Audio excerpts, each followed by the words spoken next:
Hello guys! Welcome to Justina07 Mix Vlogs. Ayan, ang atin pong simple dish for today na isi-share sa inyo ay isang very simple and easy to cook na dish.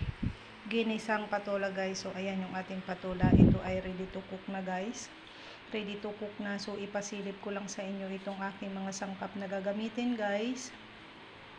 Ayan, itong aking mga simpleng video guys ay para sa mga gusto lang matutong magluto ng mga simplihan lang luto guys. Yung mga madadali ang luto lang kasi ito yung kaya lang maibahagi sa inyo ng inyong lingkod. So ito yung ating patola.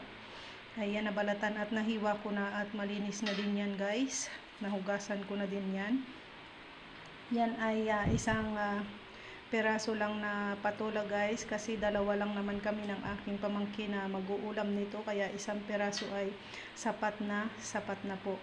So ito yung aking mga gagamiting sangkap. Meron ako ditong in-slice na sibuyas, mayroong garlic. Ayan, pinitpit ko lang yung garlic guys, at gagamit lang ako ng rock salt, paminta, konting ajinomoto, seasoning. Meron tayong small amount of cooking oil, may isang siling haba, ayan, laman ng manok guys, laman ng manok, and then may taba din siya, and then atay. So ito yung ating mga ilalagay na sahog sa kanya guys. At mag-a-add lang ako dito ng isang tasang tubig guys. So hindi yan punong-puno yung tasa ng tubig guys, kasi nga yung ating patola guys ay may sarili na yang sabaw. May sarili na yan siyang katas. So magdadagdag lang ako ng kunti kasi masarap yung mayroong nahihigop naman tayong sabaw after nating iluto itong ating simple dish for today. So mapansin nyo ay buo yung ating kasi frozen pa yan guys. So nilagay ko lang yan sa isang lalagyanan, kaya medyo nakataka yung kanyang itsura kasi kanina ko pa yan nilinis. So itinabi ko lang muna sa freezer kasi hapon ko pa siya iluluto, kaya naman ayan, medyo buo pa siya. So syempre sa mga marurunong na diyang magluto, ano yung una natin gagawin ay syempre unahin nating iluto yung ating pansahog na atay at laman ng manok guys. Ayan, syempre igigisa natin ang ating sibuyas, bawang, isunod ang laman ng manok, atay, lagyan ng asin, kaunting seasoning. Syempre yung cooking oil ang mas pinakamauuna guys, kasi sa natin igigisa yan kung hindi natin lagyan ng cooking oil ang ating kawali, di ba? So ayan guys, ipinasilip ko lang po sa inyo ng bahagyaan para paraan ni Justina, para lang tayo ay may content na mababahagi sa inyo. At ito ay malaking tulong din guys para sa mga hindi marunong magluto na gustong matutong magluto. Ay ganito lang pala kasimple ang gagawin, no?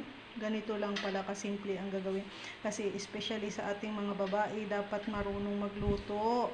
Dapat marunong magluto ang mga babae, kahit simpleng lutong bahay man lamang, para tayo ay nakapaghahain ng masarap na ulam at pagkain sa ating mga mahal sa buhay guys.